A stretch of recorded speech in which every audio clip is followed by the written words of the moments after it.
Je n'ai pas passé le concours. Je n'ai pas passé le concours. C'est un recrutement général. Ce n'est pas un concours propre à la gendarmerie, c'est un recrutement national. C'est un recrutement qui concerne tous les corps. Non, monsieur, attendez. On ne devient pas commandant comme ça. On ne devient pas commandant comme ça. Ça ne m'étonne pas. Hein. Moi, ce qu'il dit, moi, ça ne m'étonne pas. Hein. Bah, vous savez très bien. Suivez-moi ce que je dis. Moi, ça ne m'étonne pas. Suivez-moi ce que je dis. Suivez-moi bien. Suivez-moi bien. C'est un recrutement général. On a fini la formation. La répartition a été faite. Je me suis retrouvé avec, à la gendarmerie avec le colonel Dotto à l'époque. Attendez. Ce que je dis, c'est extraordinaire. Si, c'est extraordinaire, monsieur. C'est très extraordinaire. Non. Attendez, mais laissez-moi finir. Parce que moi, je suis extraordinaire. Ouais, voilà, peut-être que vous êtes extraordinaire. On ne sait pas tout. Mais bien sûr, je suis d'accord avec ça. C'est parce que justement, je suis extraordinaire que sur tout ce qu'on a monté, c'est déjoué.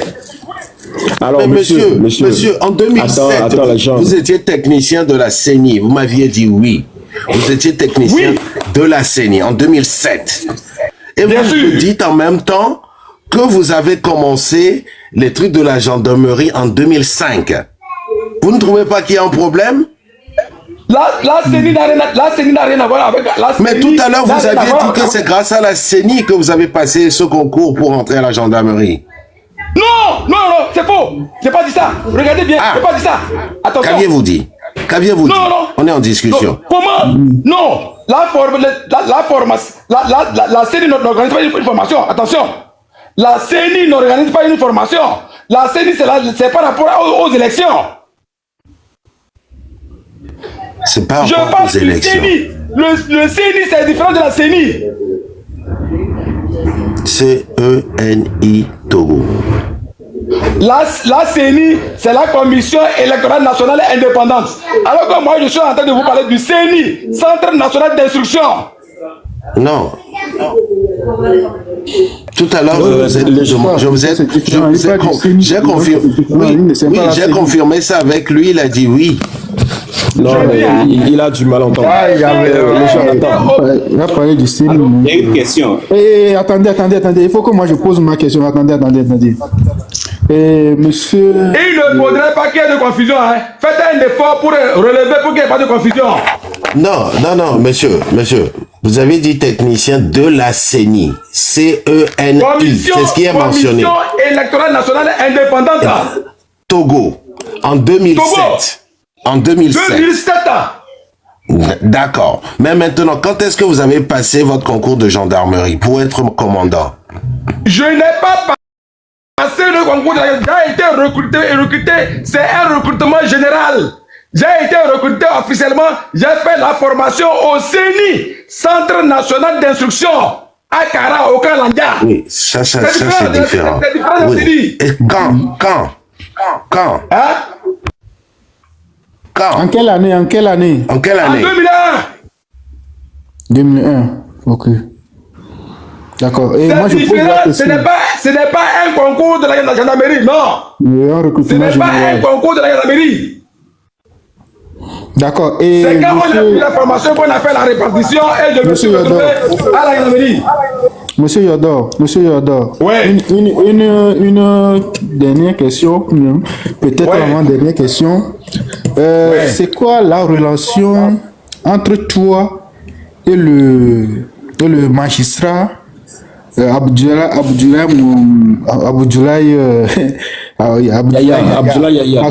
Yaya. Oui, parce qu'on a vu que dans ton audio, tu lui parles c'est comme vous connaissez très bien, ça fait très longtemps, et vous le tutoyez, voilà, et vous êtes énervé contre lui.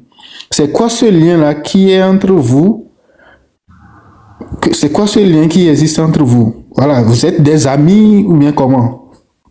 Là, cette question est très capitale. Elle est très capitale et je vais répondre. Je vous dis que j'ai attrapé des présumés faussaires avec des documents qui ont été falsifiés. Les documents de la justice qui ont été falsifiés. Si on doit saisir quelqu'un, c'est le président de la Cour suprême qui est en même temps le président du Conseil supérieur de la magistrature. C'est lui que j'ai saisi pour dire que il y a des choses qui se passent d'une manière pas catholique. Et je souhaiterais qu'il intervienne pour y mettre fin. Lorsque je le saisis, le monsieur dit non. Il ne souhaite pas que les gens aient des problèmes à cause de moi. Parce que si l'affaire sort, les gens vont perdre leur boulot. Donc, il me demande de mettre de côté mes avocats qui sont dans le dossier. Il va jouer le rôle d'avocat, de mon avocat. Il va être mon avocat. Donc, la relation qui est entre lui et moi, c'est la relation avocat-client. Si mon avocat ne fait pas bien mon travail, je vais l'insulter comme je veux. Et c'est ce que j'ai fait.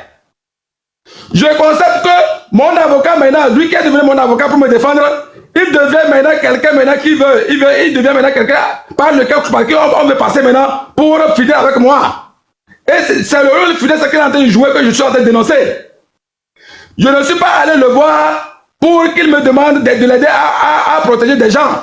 Je suis allé le voir pour dénoncer les gens avec l'intention qu'il les punisse pour que ces actes-là ne puissent pas continuer. Voilà.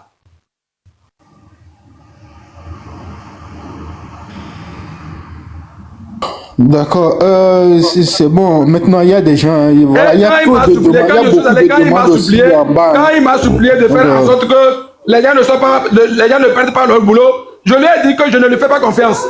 Je vais appeler un de mes parents pour qu'il soit témoin.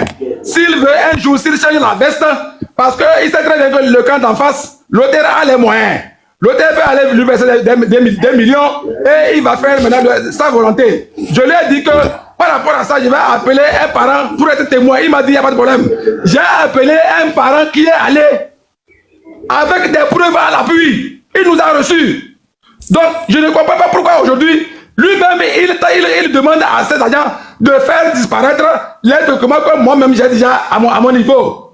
À quel fait il fait ça? Pourquoi? C'est parce qu'il veut passer par tous les moyens pour donner raison à ceux qui ont les moyens et qui sont allés le voir. Sur la décision, elle est déjà là. Elle me donne pleinement raison. L'arrêt de la Cour d'appel doit être confirmé. Et quelle serait votre réaction? Parce que nous apprenons que le 20 mars, sauf erreur de ma part, que la Cour suprême va rendre sa décision. Oui, quelle serait votre réaction si jamais, comme vous le dites, que le monsieur Abdoulaye Yahya est corrompu? Quelle serait votre réaction si la décision est en votre défaveur? La décision, à ma fait, il n'y a pas de souci. Ce qui est sûr, moi je suis un légaliste. Ce que j'ai voulu faire en disant que sinon il va rencontrer le peuple sur son chemin, c'est de dire qu'en réalité, quand il fait ça, s'il réussit ce coup, c'est que les gens, ceux qui se disent qu'ils sont forts et qui ont les moyens, ils ont la possibilité de modifier la décision qui a été rendue par nos juridictions au nom du peuple togolais. Ils ont la possibilité de modifier ça avant de faire le pouvoir en cassation. Et quand ça arrive à la Cour suprême, les yeux fermés, parce qu'ils ont des moyens, on peut valider ça. Donc, en réalité, ce problème-là, ce n'est pas moi seul. Tout le monde, tout le peuple togolais doit être interpellé par rapport à ça. Il ne faut pas accepter ça. Alors, j'ai encore une question. Maintenant, moi, par rapport à la question que vous posez, c'est très simple. Si moi, je ne suis pas satisfait de la décision qui est rendue, c'est très simple. Je sais là où il faut aller.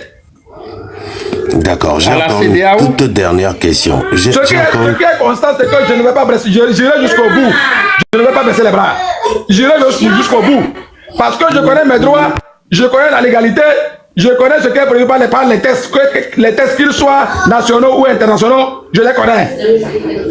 Après, vous avez la possibilité d'aller à la cour de la CEDEAO. Alors,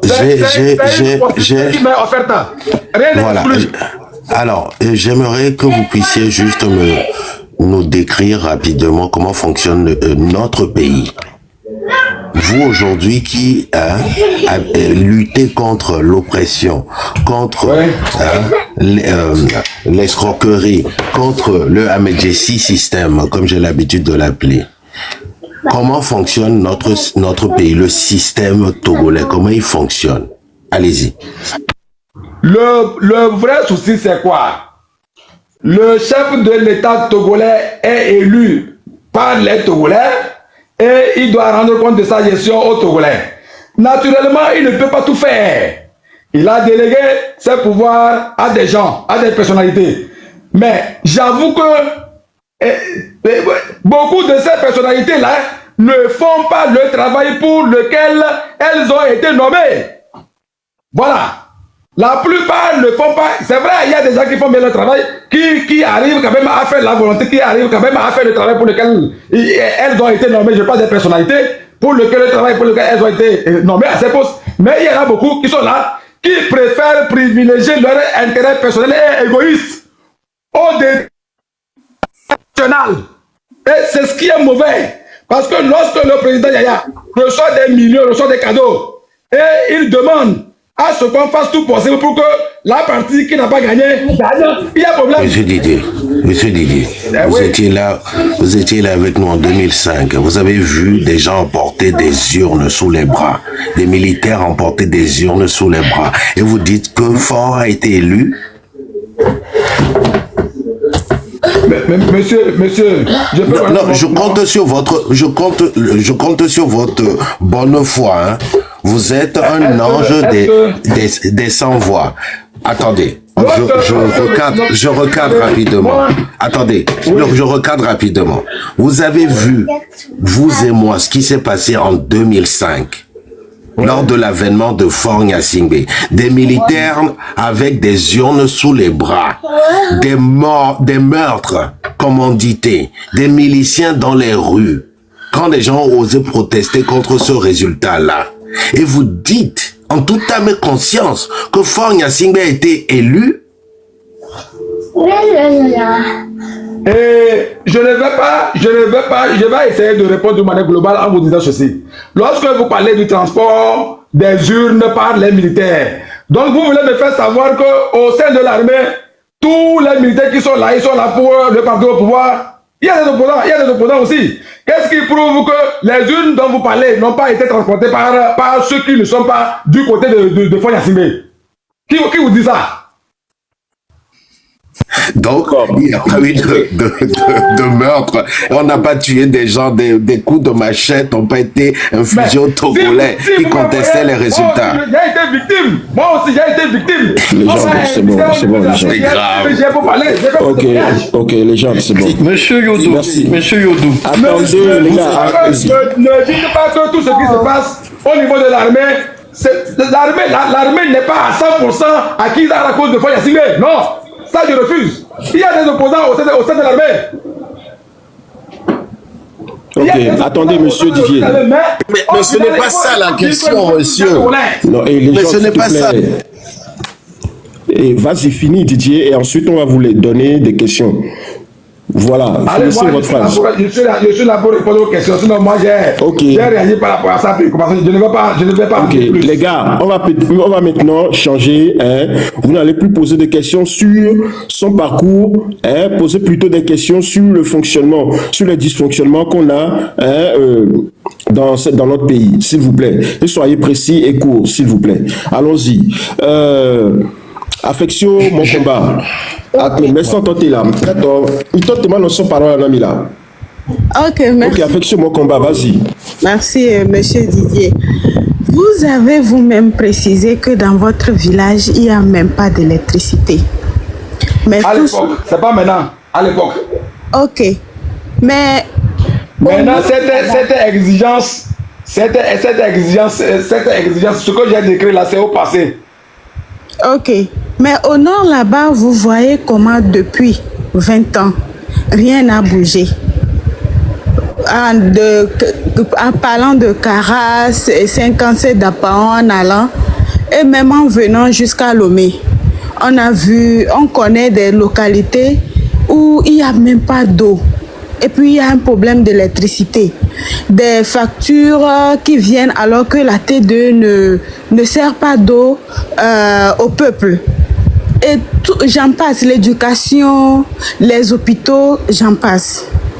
Mais tout à l'heure, vous avez dit que le chef de l'État a un bon cœur. Mais vous les nommez aussi mafia.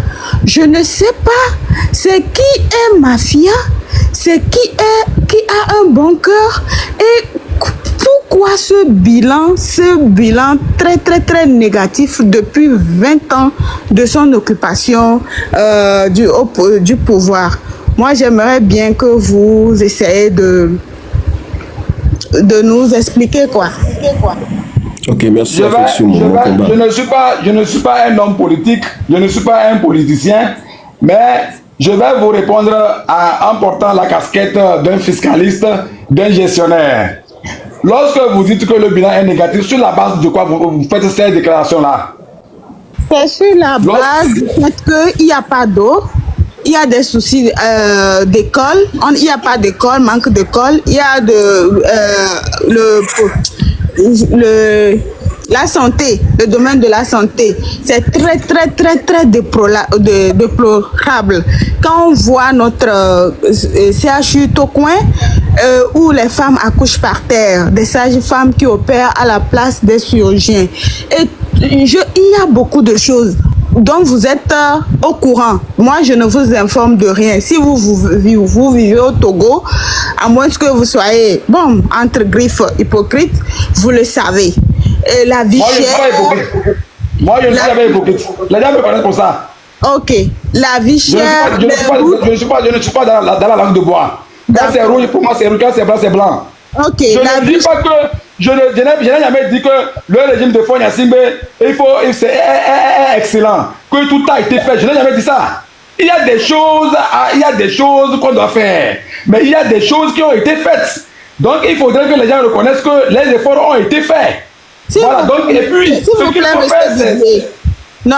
monsieur, un moment, des choses qui ont été faites, mais par rapport à 20 ans de son occupation du pouvoir et 8 ans de l'occupation du pouvoir de M. Talon au Bénin et de quelques années de l'occupation du pouvoir par M. Ibrahim Traoré, quand on voit les actions, il y a une nette différence. On ne peut pas dire que les choses ont été faites.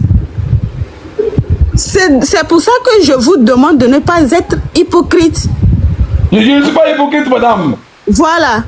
Donc, si vous avez une réponse vraiment qui correspond un peu à notre situation, la vraie quoi, en fait. Je dis ceci. Tout ce que vous êtes en train de décrire là, c'est votre point de vue. Je peux vous le concéder. Mais moi qui suis au Togo, je ne vis pas à l'extérieur. Je suis au Togo. Je dis que les efforts sont faits et sont en train d'être faits. Ce qu'il faut faire, c'est d'encourager celui-là qui a été porté par le peuple togolais à mieux faire. Et moi, je ne vais pas vous cacher. Hein, je dis, moi, je suis en train d'attendre. Je veux que Faure Gnassingbé fasse un effort pour que la lutte contre la corruption soit effective. Ceux qui se permettent de prendre du plaisir avec les deniers publics, qu'on puisse les arrêter, qu'on les mette en prison. Non seulement on les met en prison, mais ceux qui ont détourné, ils vont rembourser ça. Ah oui, ça, quand je découvre ce genre de situation, je dénonce. C'est la raison pour laquelle je vous dis que je ne suis pas hypocrite. Mais moi, je suis conscient qu'il y a des choses qui restent à faire, beaucoup de choses restent à faire, mais je dois reconnaître également que beaucoup de choses ont été faites. Il ne faut pas peindre en noir le bilan de Faure Gnassingbé. Beaucoup de choses ont été faites. Il faut le reconnaître, c'est ce que nous disons. En tout cas, moi je ne suis pas un militant qui sort pour dire que ça va, tout va bien. Non. Je suis de ceux qui disent qu'il y a beaucoup de choses qui ne vont pas. Monsieur Didier, attendez, monsieur Didier, vous avez parlé tout à l'heure que vous dénonciez donc des irrégularités. Est-ce que il y a des irrégularités qui vous ont marqué, que vous pouvez nous donner là, sans aller dans les détails, sans nous donner les noms? Est-ce que vous pouvez nous décrire certaines choses qui vous ont choqué dans cette administration, quand vous étiez inspecteur? Vous aviez parlé notamment de détournement de fonds, de deniers publics, pardon, de corruption. Moi, j'aimerais bien, parce que moi, je suis dans la matière aussi, dans la discipline aussi. Et j'aimerais bien que vous me donniez des cas précis, s'il vous plaît. Allez-y. Je vous écoute. Je vais vous donner un cas. Un cas où un opérateur économique, en réalité, a réalisé un chiffre d'affaires qui devait tourner autour de 3 milliards. Et ce dernier me fait croire que, lui, en réalité, lui, il ne paie pas tous les impôts parce que il soutient des orphelinats, des ONG à caractère philanthropique et éducatif. Et donc, moi j'ai insisté en demandant qu'il me donne les relevés de compte bancaire. Comme réponse, le monsieur m'a dit que si je blague avec lui, il va me tuer parce que ce n'est pas moi qui l'ai aidé à créer son entreprise. J'ai insisté en tant qu'inspecteur des impôts, j'ai demandé aux banques de me fournir les relevés de compte de son entreprise en question. Les entreprises m'ont fourni les relevés, j'ai fait un redressement fiscal. Le monsieur devait payer pratiquement 300 millions. Voilà. Donc, et c'est maintenant, c'est ses proches, c'est ses parents qui disent, qui ont un pan de pouvoir, qui m'appellent avec des numéros masqués. C'est tomber ce que je demande à leurs frères et autres de payer. Et que si je ne laisse pas tomber ce que j'ai sorti comme notification, on va m'envoyer en prison. Je dis, je suis prêt pour aller en prison. La prison, elle n'est pas faite pour les animaux, mais elle est faite pour les hommes. Je vous assure que c'est la suite que j'ai connue. C'est la suite. C'est un exemple parmi tant d'autres. Voilà. Est-ce que vous avez eu le soutien de votre hiérarchie? La hiérarchie aussi était corrompue. C'est pourquoi elle ne m'a pas soutenu. Là, on parle de l'OTR ou bien de la DGI? Bien sûr, bien sûr. D'accord. Donc là, vous êtes en train de nous dire que quand vous faites vos redressements et que vous devez celui qui est en train de... Celui qui veut passer par tous les moyens pour que ce ne soit pas moi qui gagne, c'est l'actuel responsable de l'OTR. Vous comprenez clairement? C'est l'actuel commissaire de l'OTR. Donc, il touche des pots de vin de la part des contribuables qui sont contrôlés. Mais je ne vais pas dire ça, mais je vous dis que le monsieur est allé corrompre Yaya avec l'intention que Yaya passe par tous les moyens pour abuser son pouvoir, pour donner raison à l'OTR. Ça signifie quoi? C'est de la corruption. C'est la haute corruption. Il est conscient qu'il a produit des documents forts pour demander comme une poursuite. Là, alors, que pensez-vous? Il a eu le courage de faire son travail. Que pensez-vous? On l'a appelé pour lui dire qu'il a perdu, mais il trouve qu'il a les moyens, il faut aller corrompre le président. C'est pas normal. Alors, le président se fait corrompre souvent, alors. Hein? Alors, le président se fait corrompre souvent, alors. Je ne vais pas le dire, mais dans mon dossier, je ne réponds pas à l'affirmative. Puisque je lui ai envoyé des messages, j'ai saisi la A+C par rapport à ça. Alors, que pensez-vous de la dernière directrice des impôts? Comment?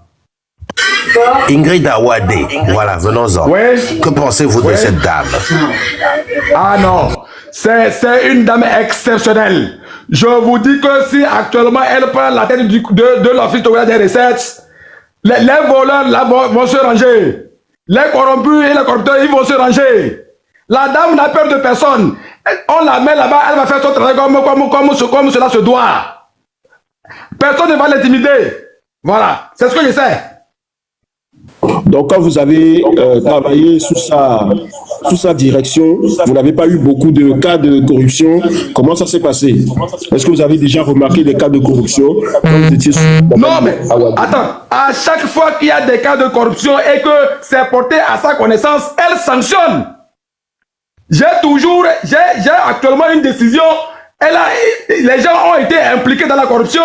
Et quand elle est saisie, elle a préparé un courrier qu'elle a envoyé à son patron à l'époque, le ministre d'État, le ministre de l'économie et des finances, qui a sanctionné des inspecteurs des impôts. C'est sous la direction de Mme Ingrid Awadé. Et c'est la première au Togo. D'accord. Mais là, moi, je voulais savoir, est-ce que vous aviez des collègues qui ont accepté la corruption pendant leur contrôle, pendant les contrôles fiscaux? Est-ce que vous connaissez des collègues qui ont accepté de se faire corrompre et de ne pas redresser les entreprises ou les ménages du montant qui devrait normalement les redresser? Monsieur, je vais vous répondre par ceci. Allez-y. En étant à l'ENA au cycle 3 de l'École nationale d'administration, cycle 3, option impôt, lorsque j'ai fini ma formation théorique, il fallait que je fasse le stage, préparer un mémoire et aller le défendre. Comme je l'ai fait du côté du Bénin, avec l'université d'Abomey-Calavi, lorsque j'avais eu la possibilité de faire le stage au PNUD. J'ai proposé un thème intitulé, je vais vous dire ça, la contre-expertise des inspecteurs et agents des impôts à l'ère de la transparence fiscale. par rapport à ce thème, j'ai été combattu. À 3 mois du dépôt des mémoires, on m'a demandé de changer. Vous me suivez? Oui, qui vous a demandé de changer? C'est le commissaire, l'actuel commissaire que vous connaissez. Le commissaire que vous connaissez, celui qui me combat. Et vous pensez que c'est à cause de quoi? À cause du sujet ou bien vous avez évoqué des cas pratiques qui concernaient... Le sujet met en exergue la corruption des agents publics. Le sujet met en exergue la haute corruption des agents publics. En parlant de corruption, Donnez-nous des exemples. Attends les gens, donnez-nous des exemples s'il vous plaît. Donnez-nous des exemples de la haute corruption dont vous parlez là. Moi j'aimerais bien avoir quelques exemples. C'est ce que je vous dis là. Lorsque moi je suis sur un dossier et l'opérateur économique, au lieu de payer par exemple 100 millions, vient me dire, monsieur l'inspecteur, je suis en mesure de te donner 10 millions, fais un effort pour me ramener la notification de redressement à 5 millions. C'est pas la corruption ça, c'est la haute corruption. Ok. Vous avez d'autres exemples? Moi je vous parle de moi, mon exemple. Je vous parle de moi. Et quand je parle de moi, c'est que j'ai la possibilité de vous donner la preuve matérielle. Je suis un légaliste. D'accord, c'est parfait. Ok. On passe à d'autres personnes qui vont poser des questions. Justice, David, vas-y. Ok. Bonsoir, monsieur Yodo. Oui, bonsoir, monsieur. Sincèrement, moi, j'ai serré mon cœur en vous écoutant parler. Bon, en fait, je ne sais pas, étant donné que vous dites que vous n'avez pas peur de personne, est-ce que vous pouvez venir en vidéo? Monsieur? Allô? Est-ce que vous pouvez venir en vidéo? Non, il a un compte. Non, le souci c'est quoi? Le souci c'est que je ne suis pas dans un bon état. C'est une connaissance qui m'a servi rapidement pour dire qu'il y a des choses qui se passent sur TikTok. Il a dit je ne suis pas au courant parce que je ne suis pas allé là-bas. Donc c'est la personne qui m'a envoyé le lien à me demander de me connecter pour donner un certain nombre de clarifications. Donc là où je suis là c'est très loin, mais comme j'ai le wifi, donc j'étais obligé de le faire. Sinon si j'étais à la maison, il n'y a pas de problème, je pouvais le faire. Ah, ok. Vous dites maintenant que Faure Gnassingbé, qui tue les Togolais, selon moi... Je dis selon moi. J'ai dit selon moi. C'est pas vous. Selon moi, vous avez dit qu'il avait fait des trucs au Togo. Est-ce que vous pouvez me citer 5 réalisations de Faure Gnassingbé de ces 20 ans? Merci, monsieur Didier. Vous voulez que je vous donne cette réponse en tant que citoyen togolais ou bien je ne suis pas dans le gouvernement? Je ne peux pas parler au nom du gouvernement. En tant que citoyen togolais, s'il vous plaît.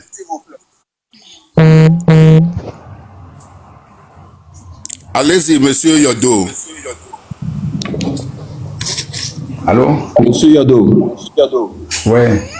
Vous ne pouvez pas répondre, sinon on passe à une autre question. Je suis en train de vous dire que les questions que vous me posez là, ça n'a rien à voir avec mon dossier. Ok, ça marche. Ok, David, pas de souci. Concernant votre personne, moi, je n'ai rien à vous dire parce que je ne vous prends pas au sérieux. Parce que vous savez pourquoi? Parce que vous faites tout ça là seulement à cause de votre argent. Sinon, vous n'êtes pas aux côtés du peuple. Sinon, bon, c'est ça. Moi, je vous laisse. Bonne soirée, monsieur Didier, ou bien monsieur Yodo. Non, on peut lui poser aussi des questions. Bien. Je vais réagir rapidement par David, je vais faire tourner. Donc, tu suis moi, je ne suis pas un myope. Je dis que celui qui est au pouvoir fait des efforts. Je ne suis pas un myope. Vous n'êtes pas obligé de me croire, mais la justice qui a été saisie a toutes les preuves nécessaires pour faire le travail qu'il faut. Arrivé à un moment donné, lorsque les gens ne veulent pas faire le travail, on les dénonce. C'est ce que je fais. Alors, je n'ai aucun jugement à porter sur j'ai une question. Ce qui se fait. Mais je dis que moi, en tant que citoyen, les gens, on va faire passer la parole. Une toute dernière. Monsieur Didier. Ok, dernière, vas-y. J'en appelle encore à votre cartésianisme, hein, si les... Et puis, je n'ai pas demandé au peuple togolais de me défendre aussi. Je n'ai pas dit ça. Un instant. J'en appelle à votre cartésianisme. C'est simple. La question elle est celle-ci. Comment expliquez-vous l'enrichissement des Togolais qui deviennent milliardaires du jour au lendemain dans un pays sous-développé? Et la plupart qui sont milliardaires, attendez, sont responsables d'institutions publiques. La plupart sont aux impôts, comme par exemple Madame Ingrid Awade, que vous aviez vous avez sublimé tout à l'heure. Comment vous expliquez l'enrichissement de ces personnes-là au détriment du peuple togolais? Vous savez, je ne suis pas comptable de ces personnalités, donc je ne peux pas répondre à cette question. Je ne suis pas comptable. Donc ce que vous dites là, est-ce que c'est la vérité? Est-ce que c'est la diffamation? Je n'en sais rien. Je ne suis pas comptable de ces gens-là. Le jour où je serai comptable de quelqu'un et que je tiens sa comptabilité, je connais ses actifs et ses passifs, je pourrais répondre. Ce que vous dites là, moi je ne suis pas en mesure de répondre parce que je ne suis pas comptable de ces gens-là. Mais vous combattez la corruption, monsieur. Mais je combats quand j'ai un cas sous la main, j'en parle. Mais vous ne pouvez pas me demander de parler de ce que je ne sais pas. Vous dites que les gens sont des milliardaires. Moi, je ne détiens pas le compte. Je n'ai pas connaissance de le compte. Comment je peux répondre? On va vous poser d'autres questions. S'il vous plaît, monsieur Diti, on peut lui poser aussi d'autres questions. Non, mais vous dites que les gens sont des milliardaires parce qu'ils ont détourné. Moi, je n'ai pas des informations fiables sur la main. Je ne peux pas en parler. Moi, je suppose que ce qui est dit là, c'est de la diffamation. Okay, est-ce que vous avez la preuve matérielle pour dire qu'effectivement, les gens sont des milliardaires? Attendez, monsieur Didier. On va vous poser d'autres questions, vous allez pouvoir répondre. On donne la parole à Trust the Process. S'il vous plaît, vos questions, soyez courts, s'il vous plaît. Soyez courts dans vos questions. Merci, monsieur Ditry. Monsieur Didier, en vous entendant parler, on a l'impression que vous êtes un combattant, un défenseur de la liberté. Moi, ma première question, je vais cumuler les trois. La première, où étiez-vous quand monsieur Afexio a été arrêté, puisque vous êtes défendeur de l'injustice, de la mauvaise gouvernance au Togo? Première question. La deuxième, au regard de tout ce que vous venez de développer, est-ce qu'il ne devient pas urgent, selon vous, que le Togo connaisse l'alternance? La troisième question, elle est la suivante. Dans votre audio, vous parlez de soulèvement, des trucs comme ça, voilà. Qu'entendez-vous par soulèvement populaire? Et quelles sont les informations ou les secrets dont vous parlez, que vous détenez, qui peut entraîner un soulèvement populaire? Et maintenant, votre lutte, elle s'arrête quand? Après le prononcé du délibéré ou de l'arrêt de la Cour suprême? Merci, je m'arrête là et je suis là. Merci. Très bien. Monsieur Didier, démutez votre micro. Monsieur Didier, on ne vous entend pas. Il faut enlever, il faut démuter. Allô, ça parle. Allez-y. Et il dit que j'ai parlé de soulèvement. C'est les gens qui ont subi l'injustice et qui continuent pas à subir.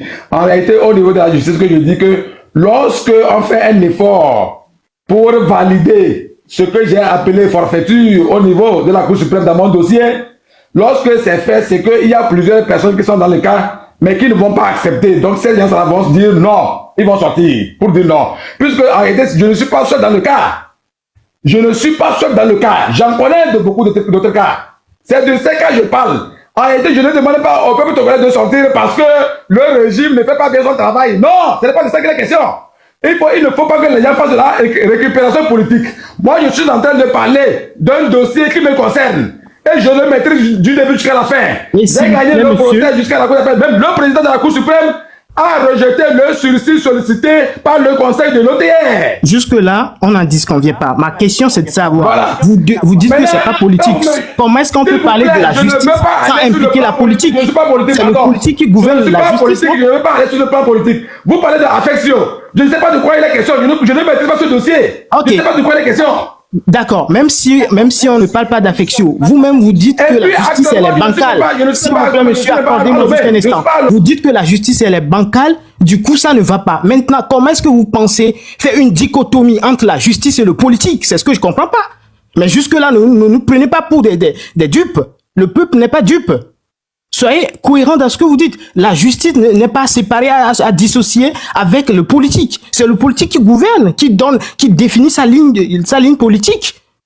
Du coup, du moment où la justice ne fonctionne pas, je vous demande, selon vous, est-ce qu'il ne devient pas impératif que le Togo connaisse l'alternance afin de redynamiser ce qu'on appelle politique de justice ou une ligne politique pour une bonne gouvernance? C'est ce que je vous demande. Même si vous ne maîtrisez pas le cas d'affection, vous n'allez pas nous prendre toute la journée pour nous raconter des bobas, du n'importe quoi. Non, Trust. Calme-toi. Monsieur Didier, démutez-vous. C'est comme si lui sélectionne les dossiers qui vont dans son intérêt. Mais non. Quand vous êtes un défendeur de bonne cause, vous devez être là pour tout le monde ou pour la majorité. Vous dites que vous êtes là pour défendre la justice, la bonne gouvernance et tout, mais au même moment, vous dites que vous ne maîtrisez pas de cas d'affection. Je ne vous en veux pas, mais jusque-là, comment est-ce que vous pouvez distinguer la justice de la politique et de la mauvaise gouvernance? Monsieur Trust, ce monsieur dit qu'il est un expert en fiscalité, en économie. Et il n'arrive pas à nous expliquer les détournements de fonds, comment les gens s'enrichissent au Togo. Bon, j'ai fini avec le débat. Merci. Motion. Bon, maintenant, et moi, je vais descendre les gens. Attendez qu'on vous donne la parole d'abord, quoi, les gars. Sinon, vous descendez. Monsieur Didier, ouvrez votre micro. Monsieur Didier, ouvrez votre micro, s'il vous plaît. Monsieur Didier, vous êtes là? Ah, le micro. Rallumez votre micro. Votre micro est fermé. Je vous dis que je ne peux pas répondre aux questions. Je suppose que ce qui est dit là, c'est des suppositions. Moi, je ne peux pas répondre. Attendez, monsieur Didier. Attendez, on va y aller pas à pas. Dans votre audio, vous avez dit qu'il faut qu'on vous remette dans vos droits. Sinon, il y aura un soulèvement populaire. Et vous avez également cité les enfants de certains dignitaires et tout ça, qu'il était commandant quelque part. Qu'est-ce que vous vouliez dire par là? Je dis que ce que je suis en train de lancer, il est conscient que même s'il en parle à son fils ne pourra pas être d'accord avec lui. Sa progéniture ne pourra pas être d'accord avec lui par rapport à ce qu'il me fait. Voilà. Mais là, quand je parle de cela, excusez-moi bien, je ne parle pas du peuple, je parle de ceux qui sont en train de dans ma situation au niveau de la justice. Ceux qui sont dans ma situation. Je vous dis que je ne suis pas seul. Il y a des gens qui subissent aussi par rapport à moi. Dans les dossiers que je connais, je dis que ces gens-là, si on valide ce qui s'est passé dans mon dossier, là, si c'est validé, les gens ne vont pas accepter. Les gens vont aller là-bas pour manifester leur ras-le-bol. C'est de ça que je parle. Je ne dis pas que le gouvernement s'est immiscé dans cette affaire pour que je ne puisse pas avoir... Je n'ai pas dit ça, c'est faux. Je dis que la justice, elle fait son travail, mais quand même, il y a des gens quand même qui sont là, qui ne font pas d'efforts. Et il faut dénoncer ceux qui ne font pas en sorte que la justice soit debout. C'est ce que je dis. D'accord, monsieur Didier. Est-ce que vous avez dit tout à l'heure que vous aviez été détenu pendant 8 mois? C'était une détention préventive ou bien c'était une condamnation? C'était une détention préventive. Et donc, qu'est-ce qu'on vous reprochait quand on vous a détenu pendant 8 mois? On me reproche d'avoir fourni un faux diplôme, c'est-à-dire le DSS, pour me faire recruter. D'accord, donc c'était OK. Vous risquez 1 an de prison. C'était ça, d'ailleurs, ce qui a été mis dans le jugement de première instance. C'était 1 an de prison avec 4 mois de sursis, c'est ça? C'est une couverture. On sait comment ça se passe, c'est une couverture. Une couverture dans quel sens? Dites-nous. Couverture pour dire qu'ils savent très bien que c'est moi qui ai raison et que si on me donne raison, je vais poursuivre l'auteur. Donc, il faut faire ça, il faut une condamnation comme ça, à sortir de sursis pour que je ne puisse pas réclamer mes droits. Ils ont tiré en l'air parce que moi j'ai une preuve matérielle qui les met en difficulté, qu'en réalité, la preuve matérielle qu'ils ont brandie, c'est un document négocié. Et c'est ce que j'ai fait. Donc la justice, elle est arrivée à me donner raison. D'accord, donc là, vous confirmez que la justice est instrumentalisée par l'OTR, notamment. Eh bien, bien sûr, mais elle a tenu, elle a été au rendez-vous.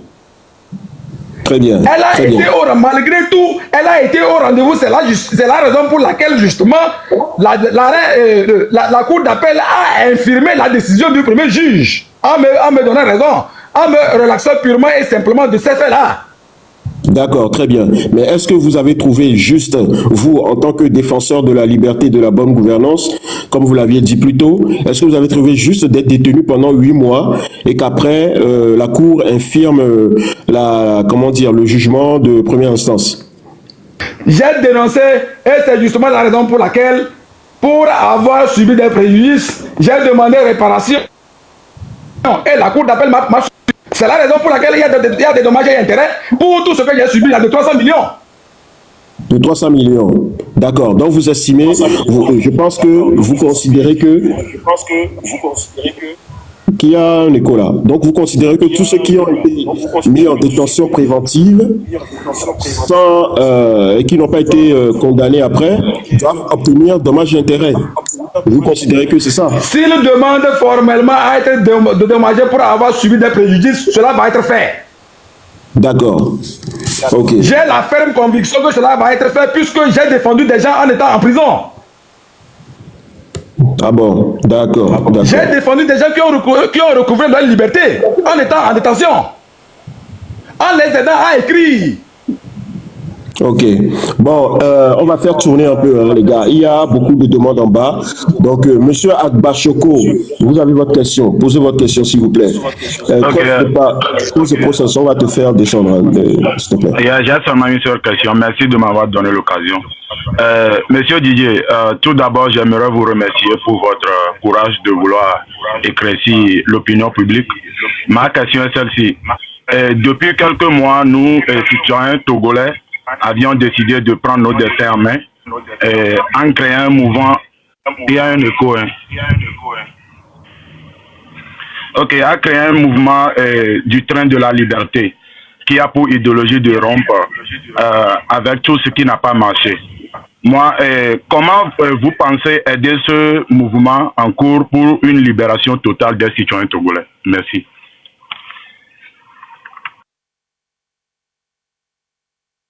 Écoutez votre micro, monsieur Didier. Votre micro est fermé. Il est en train d'entendre la réponse.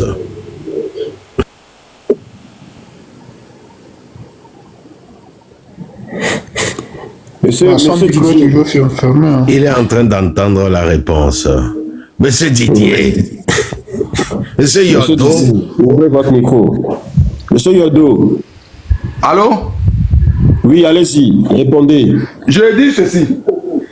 Je n'ai pas fait ma sortie pour dire que je veux être un sauveur pour le peuple togolais.